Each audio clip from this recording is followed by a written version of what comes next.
Check.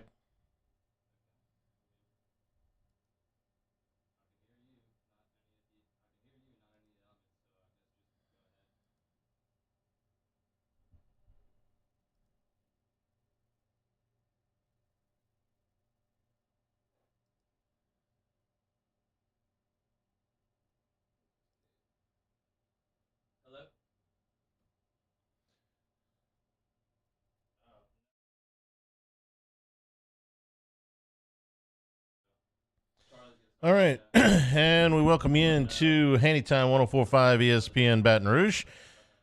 A little bit of a technical thing. The uh, computer froze. So no open, no music, no nothing, just me. Hi, I'm Charles.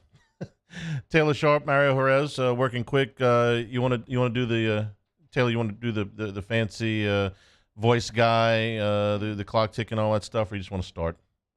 Let's just go ahead and start. How about that? Welcome into Handy Time 104.5 ESPN Baton Rouge. What we got today? We're going to do a little bit with Scott Rabelais here in 15 minutes.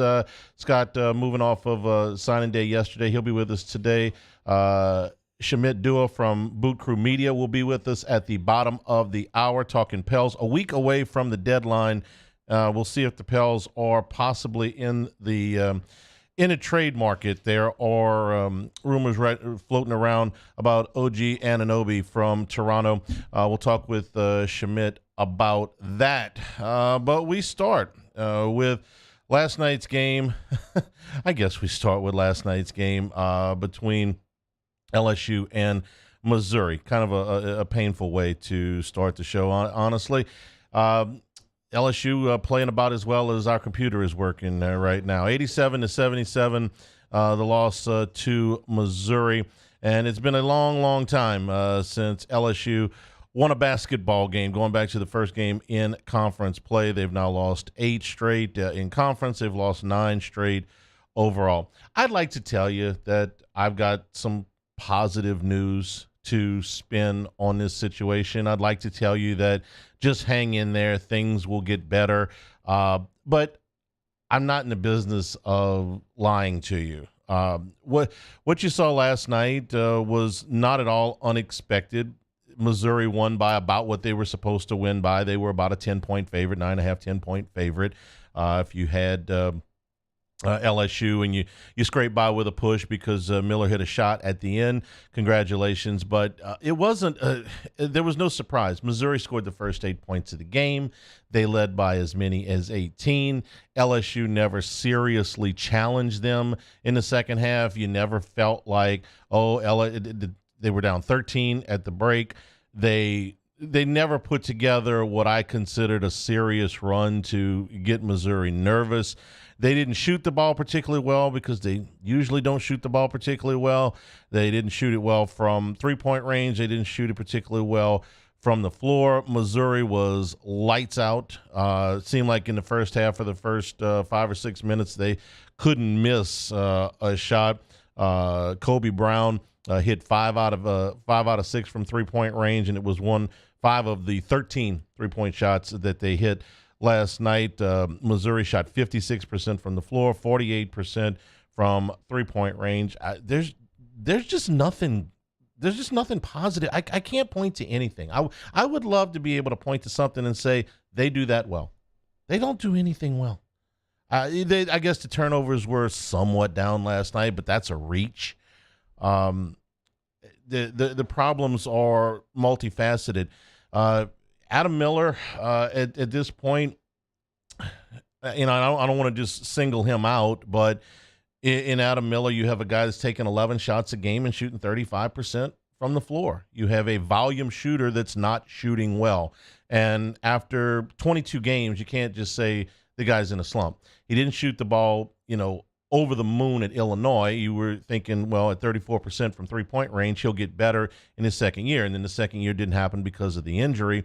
And I guess on some level, I was just waiting for Adam Miller to come around because he had been on the USA national teams and it was Mr. Basketball in Illinois 2 years. Just figured at some point he would come around. After 22 games, I don't I don't see that. I don't see a good shooter. He's got a quick release, but like I'm reminded of that scene from Moneyball where Brad Pitt is Billy Bean, and he's talking with the scouts, and they say, "Man, he's got a classic swing. He's a good hitter." And he says, "How come he doesn't hit good?"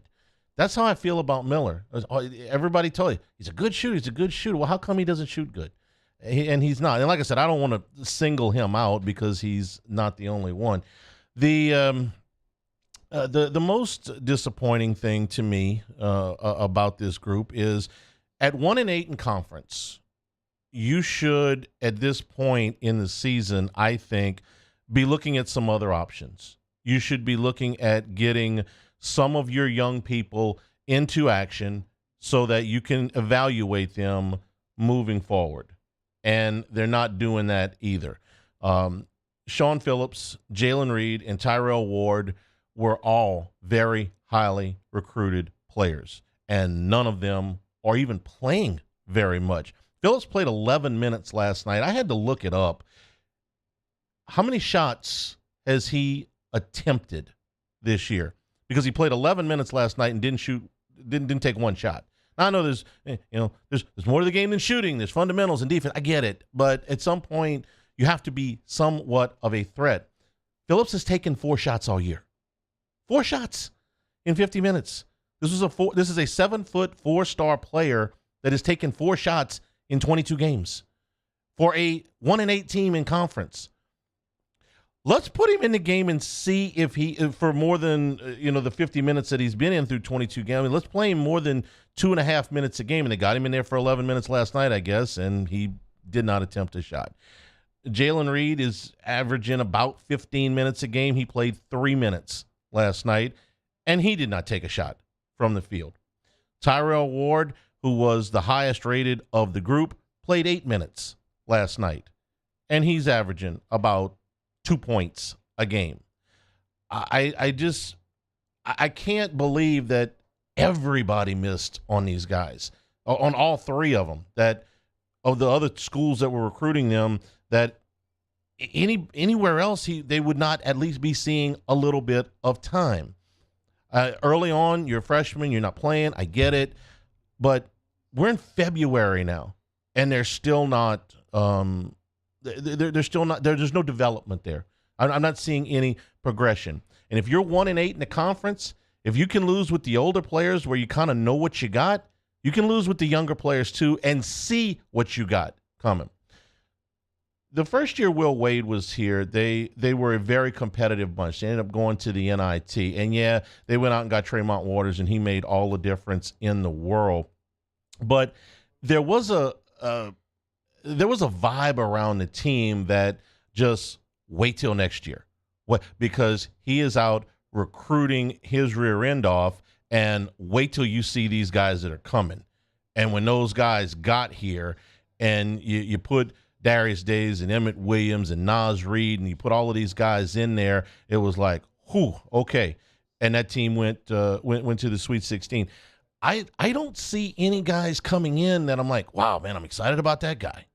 And I want to be fair with Matt McMahon because the late period is still out there, and the transfer portal, kind of rules everything these days. So maybe there are great players that they will add at the end, but I don't feel like they're building anything. I'm sorry. I just don't. I don't feel like maybe the culture in the locker room is very good. Maybe they are developing some good habits that will carry over to next year's team, but you're losing every game. You're not competitive in a lot of these games. They were competitive against Texas Tech. They were not. I didn't feel like they were very competitive last night. There was no point in that game last night where I went, hey, you know what? They're going to make a move. They've got a real chance to shake Missouri up. Not one. If the computer worked, I'd play you some sound, but I think you probably heard it all anyway. So we'll take a break. We'll come back. Scott Rabelais will join us. We'll talk about something else. This is Hanny Time, 104.5 ESPN Baton Rouge.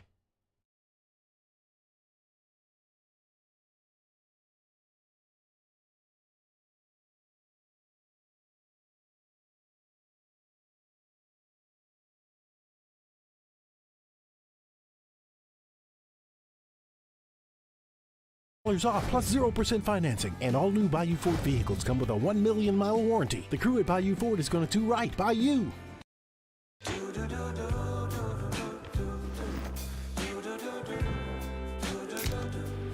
I've got that blue sky, I've got that sunshine. All right, let's say ah.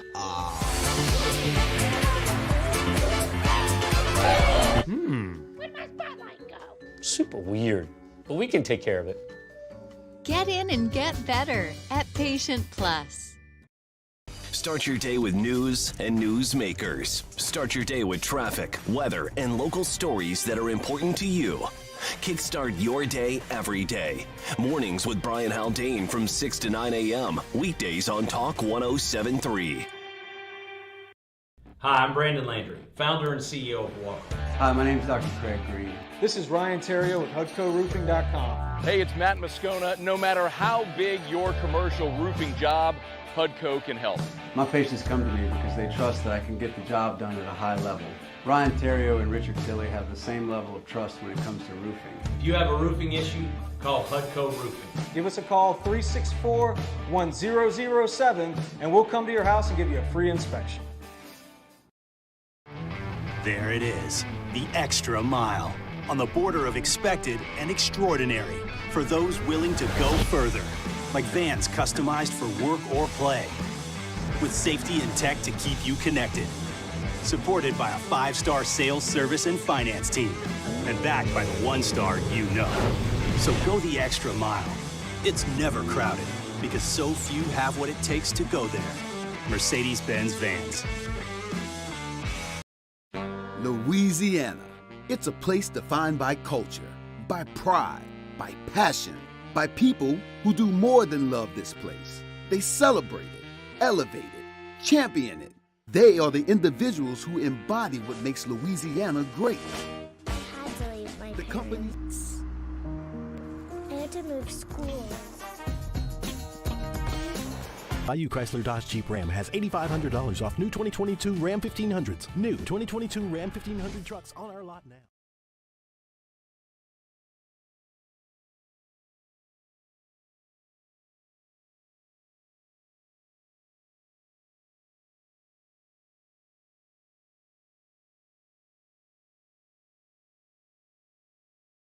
For him. But I thought it was a little light. Did you feel like Sean Payton actively wanted to come back to New Orleans? I'm just going by what Jeff Duncan wrote today that yeah, he did, but he didn't want to push Dennis Allen off a cliff to get there. And you certainly have to respect that and appreciate that. But I think yes, yeah. I mean, just having talked to Jeff and Jeff's very well connected with the Saints and read what he's written. I have to believe that if it could have worked out, he would have liked it to work out, but he didn't want to step over Dennis Allen's body to do it. That said, I would have pushed Dennis Allen off the cliff to get Sean Payton back. Yeah, and I certainly understand that. Does it?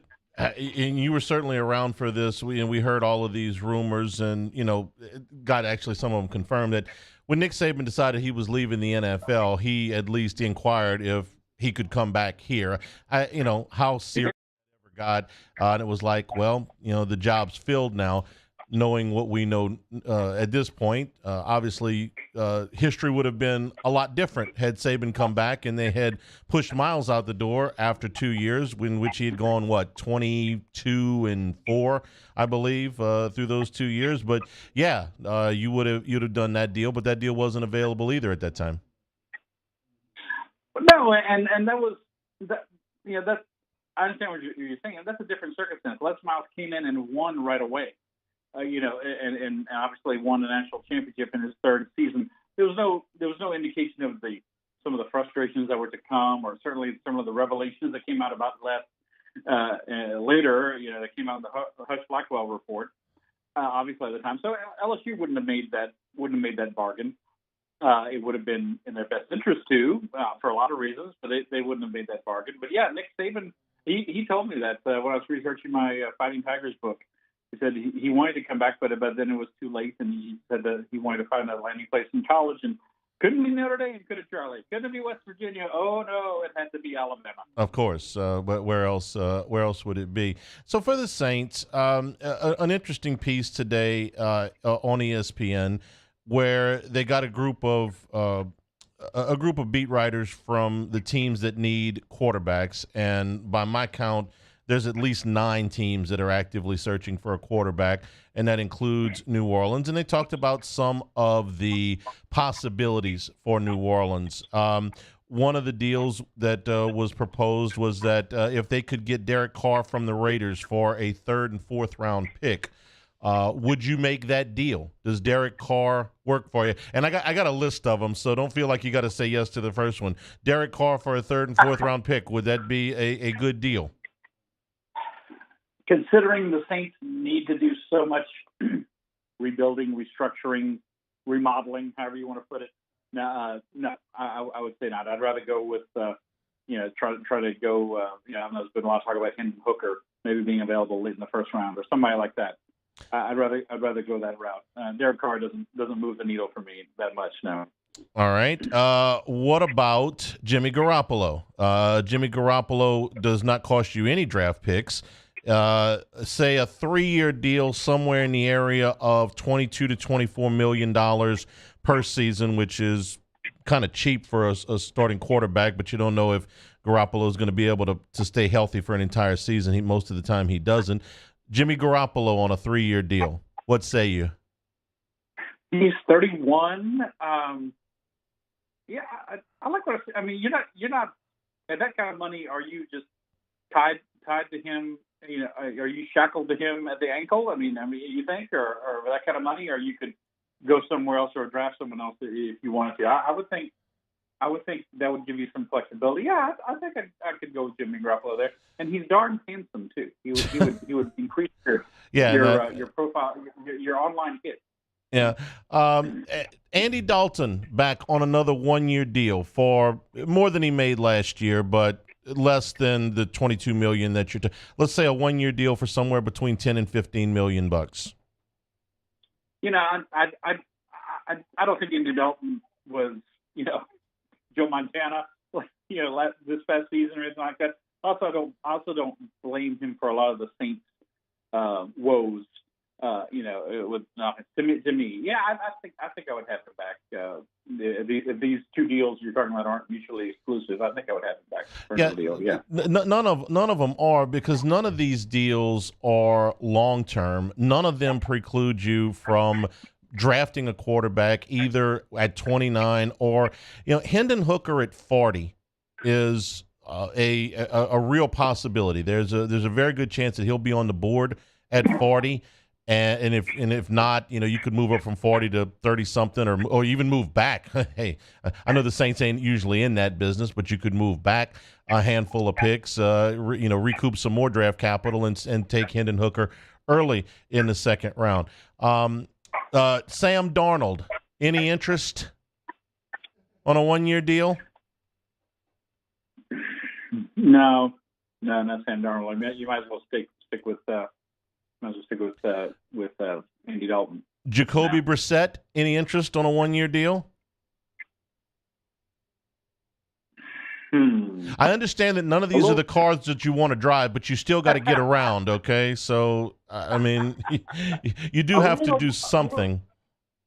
A little more intriguing, but no, the Garoppolo Dalton gambit is something I would go with more than that. No. Let me give you one that they didn't talk about in this piece, but that I think you could at least kick the tires on, and that's Baker Mayfield. Mayfield showed some signs when he was with the Rams that, hey, you know what? It wasn't all that long ago that this guy was the number 1 pick in the whole draft. Maybe the foolishness off the field is out of his system, and he's ready to become a serious NFL starting quarterback. Not terribly dissimilar from Jameis Winston, though Mayfield never put up the numbers that Winston did when he was at Cleveland, that Winston put up when he was at Tampa. But any interest in Baker Mayfield? Baker Mayfield intrigues me for the reasons you said. For the Jameis Winston, comparison that maybe he's grown up a little bit. He's been knocked around. You see, you first come into the NFL, and you're the Heisman Trophy winner, and you put up all these numbers, and you think, well, the league is my oyster, and then you get knocked around a bit, and you think, oh, well, I better find a place where I can where I can have a job. And so, I think if Baker sat down with me and convinced me in a meeting, if I'm Mickey Loomis, and Dennis Allen, if he convinced me that I've matured and I'm ready to work and I want to grow as a quarterback, I think he has something to work with there. I really do. What kind of deal are we giving Baker Mayfield? I would think you could probably get him on a deal similar to what they got Jameis Winston on, probably a 2-year deal, somewhere in the $10, $12, $15 million a year range, with roughly half of that guaranteed. I'm guessing. I sense it's a pretty soft market for Mayfield. I mean, Carolina cut him, and there were a couple of teams that would have liked to have picked him up had the Rams not done it, but it's not like any team that wanted Baker Mayfield could have had him for a 7th-round pick, okay? And there were no takers. So my sense is that the market for him is pretty soft. I think you could probably get him on a 2-year deal for similar to what you got Jameis Winston on 2 years ago. But that's just my best guess. Yeah, it's very intriguing, for those reasons. And maybe my perception is colored a bit by the Jameis Winston experience that the Saints had. That he really seemed like he tried. I don't think it turned out to be the right thing or anything like that. But he was trying, and he was the guy until he got hurt in a Tampa Bay game. So yeah, I think I would give Baker Mayfield a try, for a reasonable amount of money. And like I said, he doesn't have a whole lot of bargaining chips, so that probably could be done. I think I like what we're saying, Charlie. As I said in the movie, Almost Famous. I like what we're saying. Yeah, it's not exciting at all. It's the ultimate, not even second class. It's not good with a chance to be great. It's a flyer. But he did show some signs. For Winston, it wasn't that when he played last year he was bad. It was that he's basically been hurt for the last 2 years, and now he's damaged goods. I always suspected that late in the season, when we didn't see him again, that the injury was worse than they had ever let on. Now, there were some people that said, well, he was offered the opportunity to play and didn't want to. I don't necessarily buy that, because Winston's trying to get himself a full-time job in the league. So if he didn't play, my guess is it's either because Dennis Allen had decided that they were better off with Andy Dalton, or because Winston was physically unable to play. And given that, the Saints were slumping as bad as they were and they needed to look at Winston and chose not to, I always kind of got the feeling that he was hurt a little bit worse than they were letting on. Charlie, there's a name that you didn't mention, and I assume are there more names to come, or was that? Those were the headliners. I mean, can I interest you in some Teddy Bridgewater or some Case Keenum, or hey, Tyler Huntley? Hey, he's a Pro Bowl quarterback, didn't you know? Restricted free agent. You'd have to make an offer to Baltimore, but no. You didn't mention Aaron. You didn't mention Aaron Rodgers. I didn't. Okay, what do you, for the Saints to pry Aaron Rodgers out, first of all, he's got to want to come. And I don't see where Aaron Rodgers at this stage of his career would be interested in going to a Saints rebuild, which is what they're in, whether they want to call it that or not. True. And he would cost you 2 first-round picks, and you just got yourself out. We did this on the podcast yesterday. The Saints draft capital for the next 2 years has been made almost completely whole. I would hate to dig back into that abyss again for a guy who may or may not play more than 1 year. And I don't know if are the Saints better than the Packers? Aaron Rodgers aside, if you took the other 52 guys on the roster, are the Saints better than the Packers? I think it might be, actually. Are they a lot better than the Packers? No. Okay. With Aaron Rodgers last year, the Packers didn't make the playoffs. With Aaron Rodgers next year, the Saints they might be a playoff team, but it's no lock.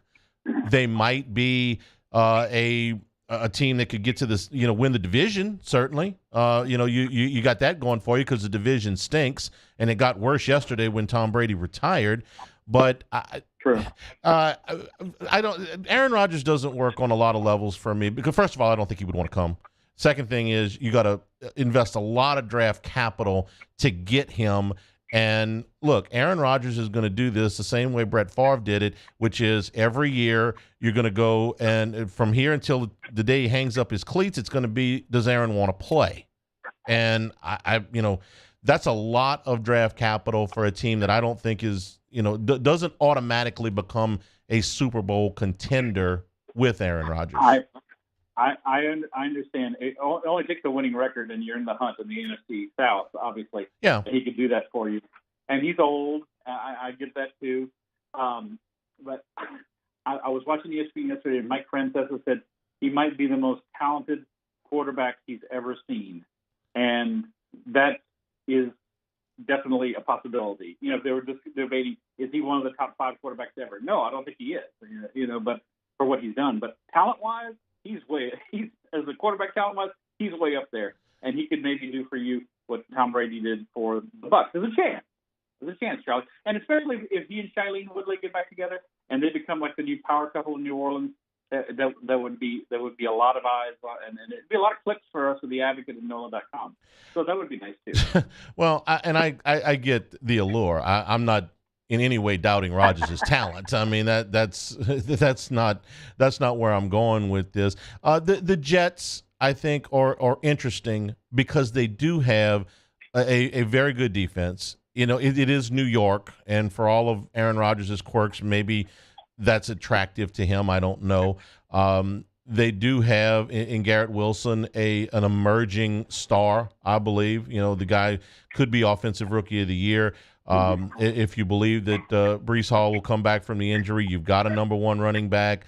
They've invested in that offensive line. The Jets are interesting, and they've been starving for a quarterback since it feels like Joe Namath retired. So that makes that makes a little bit of sense to me. Yes, Richard Todd, he of Saints lore when he came down here and beat out an aging Ken Stabler for the job.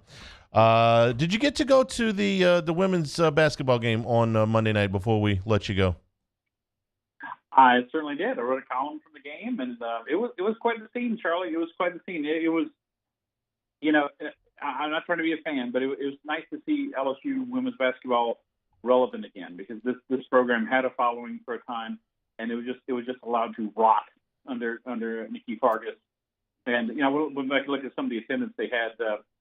Right before the pandemic, 823 for a home game, 764, that kind of thing. And it was just great. And it's Tennessee, obviously, and that was a big game. Tennessee was unbeaten in conference, so they don't have the overall record, but they're a good team. And this team's got a chance, Charlie, at least to make the Final Four. The only game they have a chance to lose the rest of the regular season is South Carolina. They might have to play Tennessee again in the SEC tournament or South Carolina.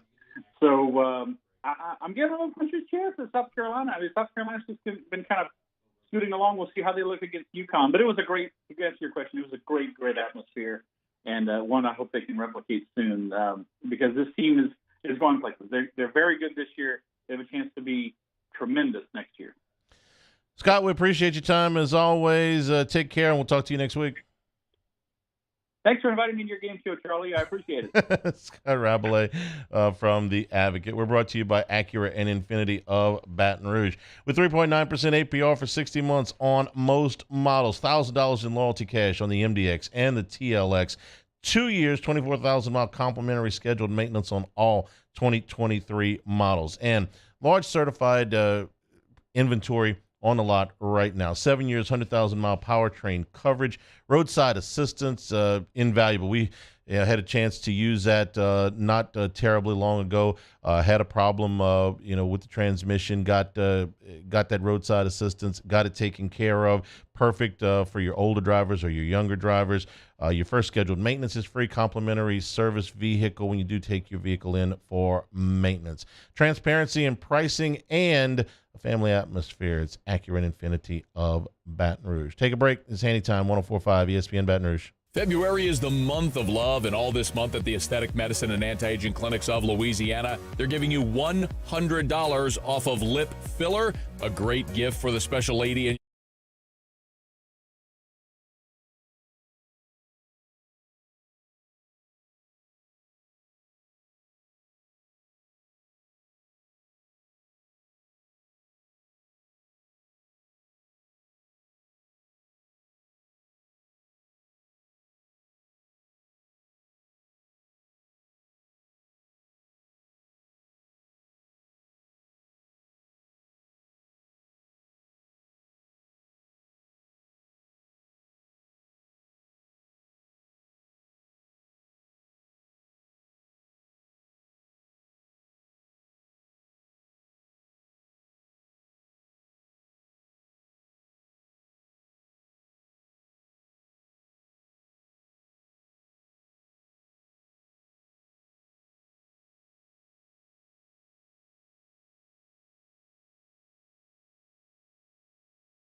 When it comes to roofing. If you have a roofing issue, call Hudco Roofing. Give us a call 364-1007 and we'll come to your house and give you a free inspection.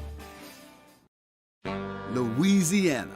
It's a place defined by culture, by pride, by passion, by people who do more than love this place. They celebrate it, elevate it, champion it.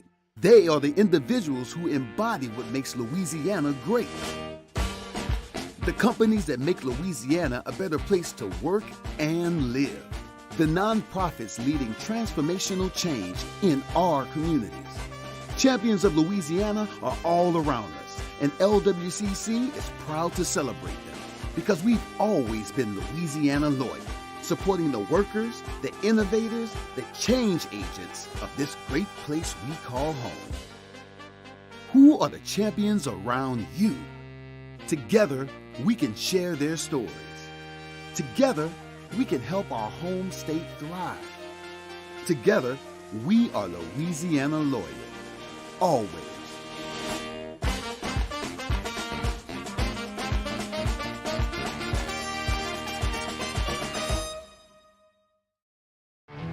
There it is, the extra mile, on the border of expected and extraordinary for those willing to go further, like vans customized for work or play, with safety and tech to keep you connected, supported by a 5-star sales, service, and finance team, and backed by the 1-star you know.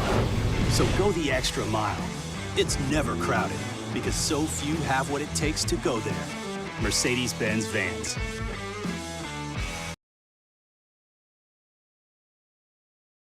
Pick up or pick up in store at Macy's. This is Hanny Time on 104.5 ESPN Baton Rouge. And we welcome you back into the show, 104.5 ESPN. Charles Handegriff along with Taylor Sharp and Mario Jerez. Joining us now from Boot Crew Media, Shamit Dua covering the New Orleans Pelicans. Shamit, good afternoon. How are you?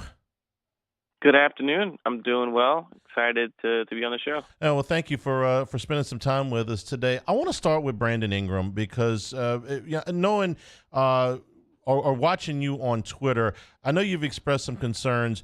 Since he has been back, the shooting percentage is significantly lower than what it was earlier in the season. Some of that is attributed to rust, of course, but you also noted that he seems to be attacking the basket less. When you watch him, do you feel like he's got some physical limitations at this point?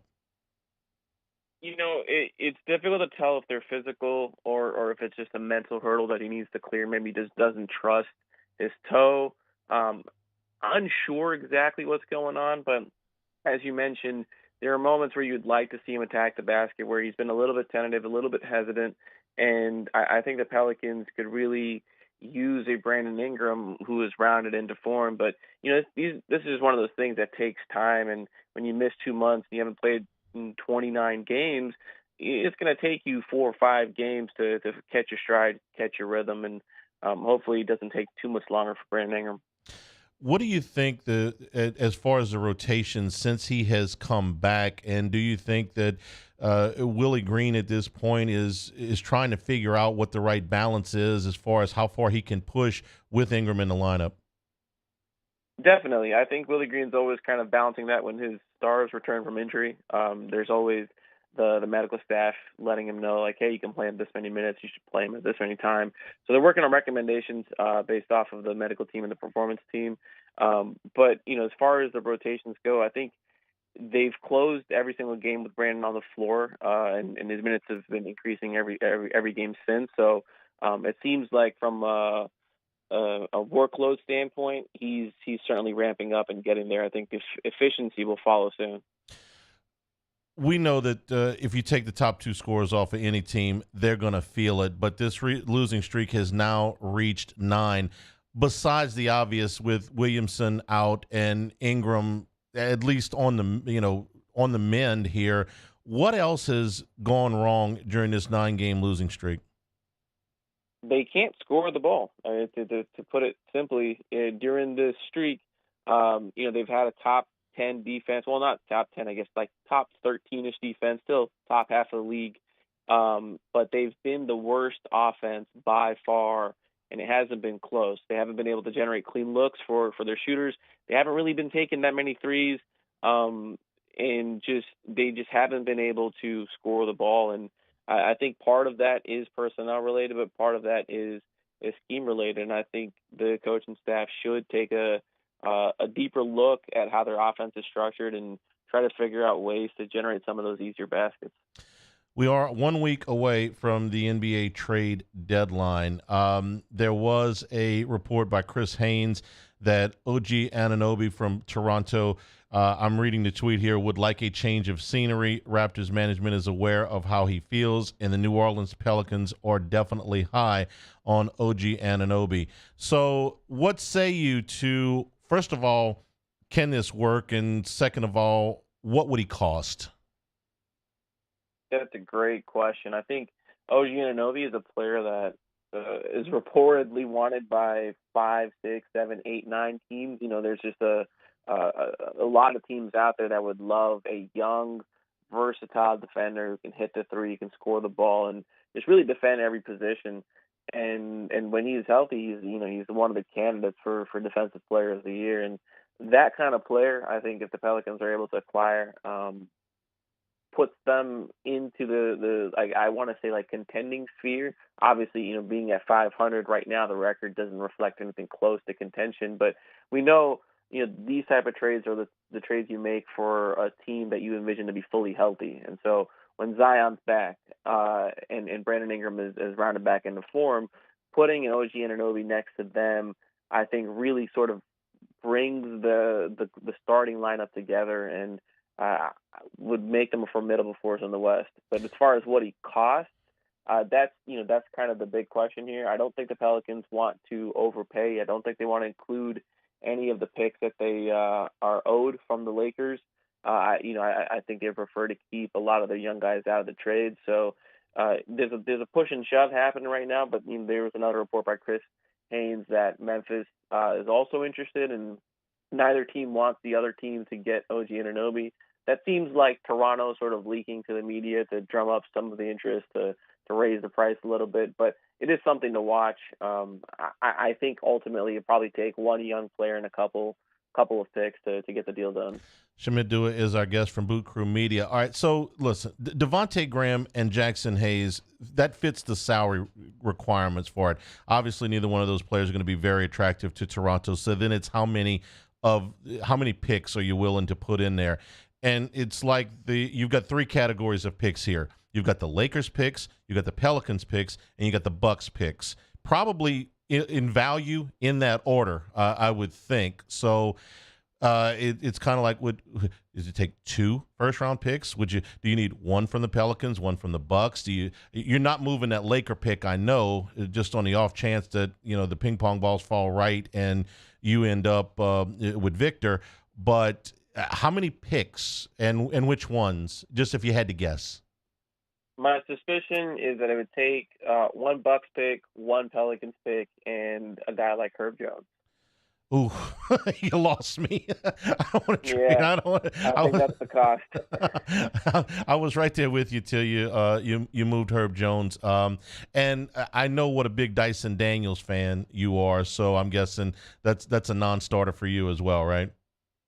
Yeah, and I think based off my understanding with how the team values their players internally, it seems like they're quite high on Dyson just because he's 19 years old and is able to provide you, incredible defense, and he's right there as a playmaker, and he's growing into his offensive game, of course. But they're excited about the fact that he's able to perform at such a high level defensively, and he's only 19, and he's like he's one of the youngest players in the NBA right now. Yeah, and I don't really want to move that guy either. All right, let's try another one. This name has come up a lot. Bojan Bogdanovic from the Pistons. Pistons aren't going anywhere this year. You're talking about an excellent shooter, averaging 21 points a game, and he's shooting 42% from 3-point range. So this gives you the shooter that you wanted. Is this more realistic, and what do you think he would cost? That's a fascinating question because the reporting around Bojan Bogdanovic has been that the Pistons have been seeking an unprotected first, which is, a price the Pelicans can pay with one of the Bucks picks and really not sweat too much. But there's also been recent reporting by Mark Stein that, hey, maybe that price is just something that, Detroit's just not going to move him at, and they want to keep him. I think there's a competing factions in Detroit's front office. I think you have the coaching staff and ownership who would like to win earlier, or at least like next year be in playoff contention. And in order to do that, they need good, productive players, and draft picks really aren't going to get the job done. And I think their front office would perhaps like a more strategic approach, knowing that they're not really close to being, a playoff team yet. So trying to go all in on this short-term success may mortgage the future for them. Perhaps it's better to recoup some assets. So we'll see, what wins out in terms of their long-term strategy. I think you're right. They're not going anywhere. It would make a lot of sense for them to get those assets, gain a little bit of flexibility, keep developing their younger players in Cade Cunningham, Jaden Ivey. Perhaps, they will end up with Victor Wembanyama this year. Who knows? But, it's just going to see. It's just we're going to have to wait and see how Detroit's front office, if they win that little power struggle with the coaching staff and ownership. Yeah. Is there somebody else out there that makes sense, that's available, that is on your radar? There's another cheaper shooter, Malik Beasley with the Utah Jazz. I think his salary is really not that high. I think you only need Devontae Graham to match the salary. Probably shouldn't take a good first-round pick or a first-round pick at all, maybe a few seconds. If they're including one, it's probably heavily protected. That's someone, you're not touching your core, you're not touching your main rotation. You're just kind of doing a shooter-for-shooter swap. Obviously, you're adding a little bit of draft compensation because I think Beasley's a better player. And you're getting someone with a little bit of size who's had a more productive record than Devontae Graham in terms of scoring the ball.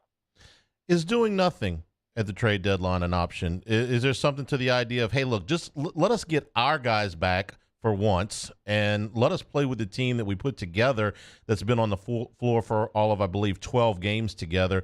Let's put those guys back together, and we don't have to make a big move or even a small move at the deadline. Is that an option?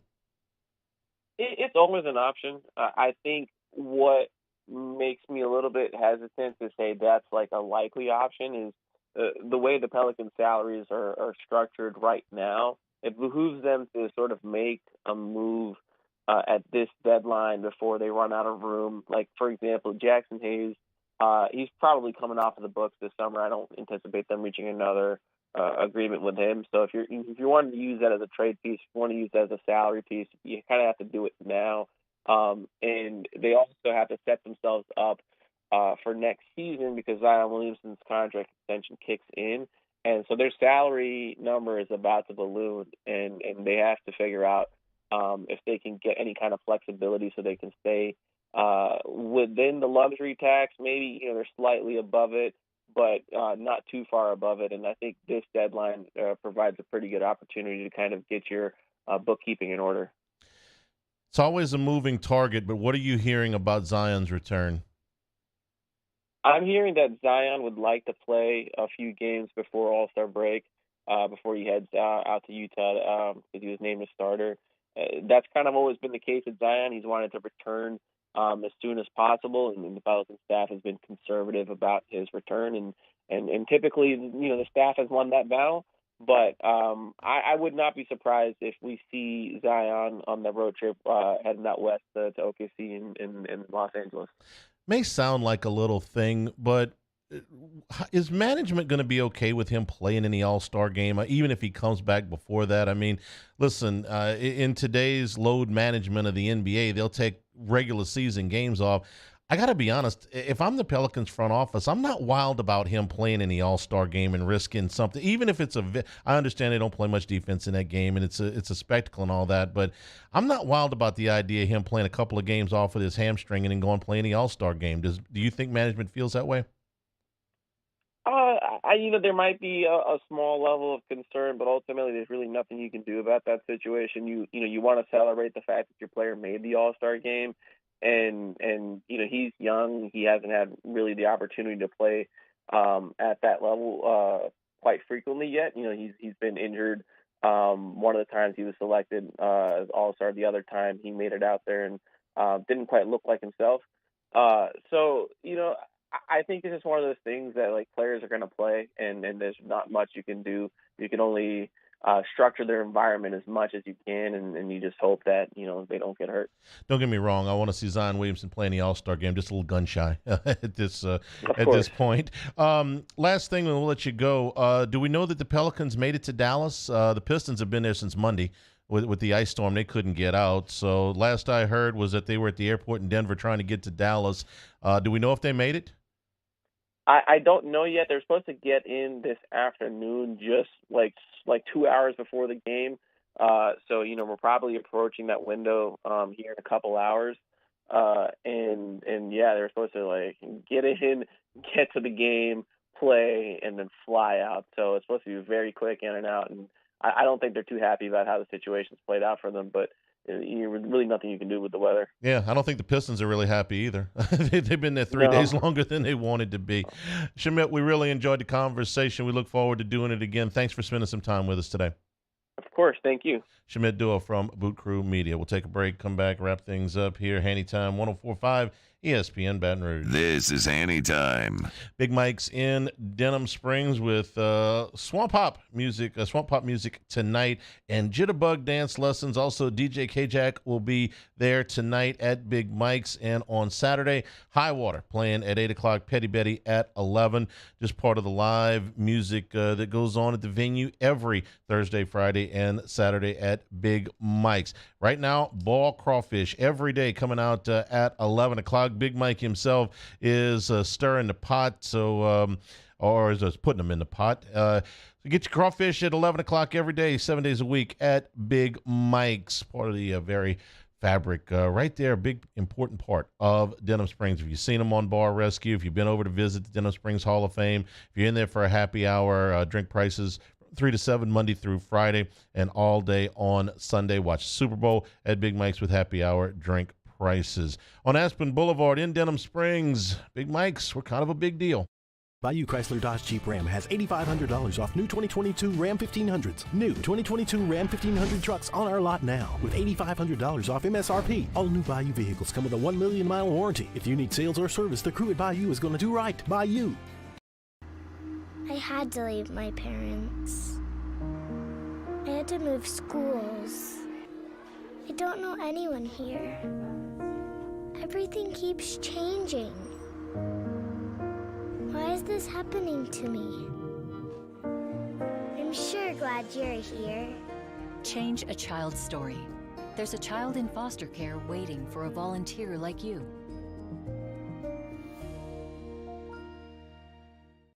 Hi, I'm Brandon Landry, founder and CEO of Walker. Hi, my name is Dr. Craig Green. This is Ryan Terrio with HUDCORoofing.com. Hey, it's Matt Moscona. No matter how big your commercial roofing job, HUDCO can help. My patients come to me because they trust that I can get the job done at a high level. Ryan Terrio and Richard Tilley have the same level of trust when it comes to roofing. If you have a roofing issue, call Hudco Roofing. Give us a call 364-1007 and we'll come to your house and give you a free inspection. There it is, the extra mile, on the border of expected and extraordinary, for those willing to go further, like vans customized for work or play, with safety and tech to keep you connected, supported by a 5-star sales, service, and finance team, and backed by the 1-star you know. So go the extra mile. It's never crowded, because so few have what it takes to go there. Mercedes-Benz Vans. Louisiana. It's a place defined by culture, by pride, by passion, by people who do more than love this place. They celebrate it, elevate it, champion it. They are the individuals who embody what makes Louisiana great. The companies that make Louisiana a better place to work and live. The nonprofits leading transformational change in our communities. Champions of Louisiana are all around us, and LWCC is proud to celebrate them because we've always been Louisiana loyal, supporting the workers, the innovators, the change agents of this great place we call home. Who are the champions around you? Together, we can share their stories. Together, we can help our home state thrive. Together, we are Louisiana loyal. Always.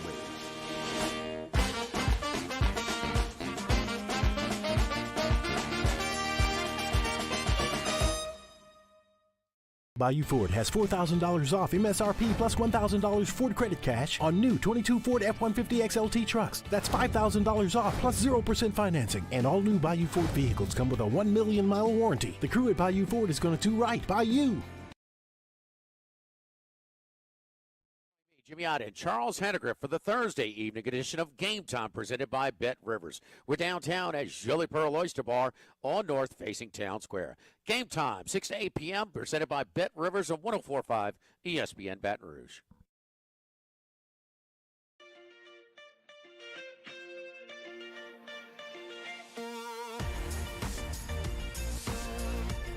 This is Hanny Time with Charles Henniger on 104.5 ESPN Baton Rouge. So with the NBA trade deadline a week away, ESPN speculating about deals that they would like to see. And these are just, like we were doing with Shamid Dua, talking about potential deals that the Pelicans could do. They have right now 6 deals that they have proposed. None of them involve the Pelicans, but one of them does involve OG Anunoby. And it turns out we're not terribly far off on the price. This is what ESPN proposed for Anunoby from the Toronto Raptors to the Memphis Grizzlies. Anunoby, if you're not familiar with him, 6'7", 25 years old. He's got 2 years left on his contract at approximately $18 million. So it's a reasonable salary. He averages about 17 points a game. He's a good shooter. He's a good defender. Terrific young player. They're going to want a lot. The Raptors would get from the Grizzlies in this proposed deal Danny Green, Zaire Williams, and 3 first-round picks. So if you're talking about, we talked about Devontae Graham, Jackson Hayes, and 2 first-round picks. Devontae Graham, Jackson Hayes, and 3 first-round picks might get it done. Zaire Williams was actually he was picked by New Orleans with the 10th pick before he ended up in Memphis. So if you equate Graham to Green and Williams to Hayes, and then you throw in and you put in 3 picks, be a major move if they did it. Thanks to everybody for participating today. Apologize for the technical difficulties. I think those worked out for Hunt Palmer. He is next. This has been Handy Time, 104.5 ESPN.